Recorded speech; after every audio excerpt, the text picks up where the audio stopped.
Bali United resmi merekrut mantan penyerang Bayangkara FC Ilyas Pasujevic. Pemain naturalisasi ini akan memperkuat skuad Tridatu selama 3 tahun ke depan.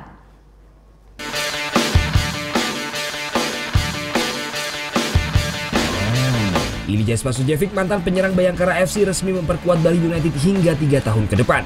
Pemain naturalisasi kelahiran 11 September 1987 ini sebelumnya telah membela beberapa klub di tanah air yakni Mitra Kukar, PSM Makassar, serta Persib Bandung, dan pada musim 2017 Spaso membela Bayangkara FC. Keputusan Spaso membela Bali United karena dia melihat perkembangan klub Bali United sangat baik. Di sisi lain, dia juga merasa kembali pulang ke rumahnya karena pada tahun 2011 dia pernah membela klub Bali Devata yang merupakan klub pertamanya di Indonesia. Saya kagum dengan visi dan misi saudara Tanuri dan seluruh manajemen Bali United, dan saya pikir klub ini akan berkembang terus. Saya mau jadi bagian dari sejarah ini, dan tentu saja main di Liga Champions Asia itu salah satu alasan besar. Jadi banyak alasan untuk kembali di Bali, dan saya sangat senang bisa berada di sini. Sementara pelatih Bali United Widodo Cahyono Putro mengatakan Bali United butuh striker yang kuat di lini depan. Tentunya dengan kehadiran Spaso, lini depan Bali United bisa lebih tajam lagi.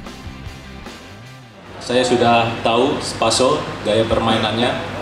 Saya harapkan semua supporter penggemar Bali United jangan disamakan Spaso sama Convalius.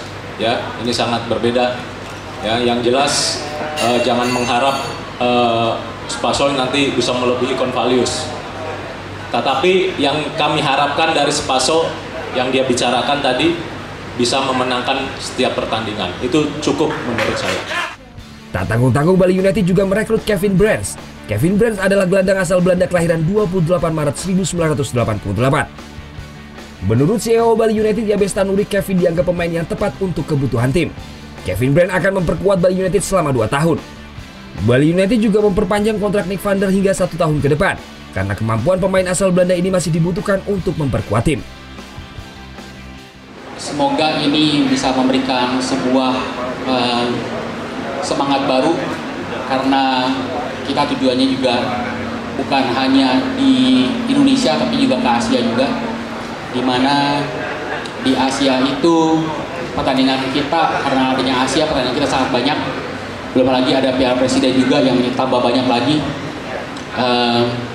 Tapi kita utamakan itu adalah di Liga 1 dan di Asia. Dalam jumpa pers yang digelar Kamis kemarin, Bali United juga memperkenalkan 2 gelandang lokal yakni Ahmad Agung Setiabudi dan Sutanto Tan. Perekrutan kedua pemain ini berdasarkan kebutuhan tim terhadap keseimbangan permainan.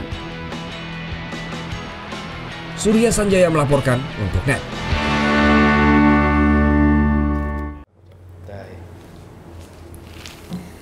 Udah selesai kan nontonnya? Nah, jadi jangan lupa buat like, komen, dan subscribe ya.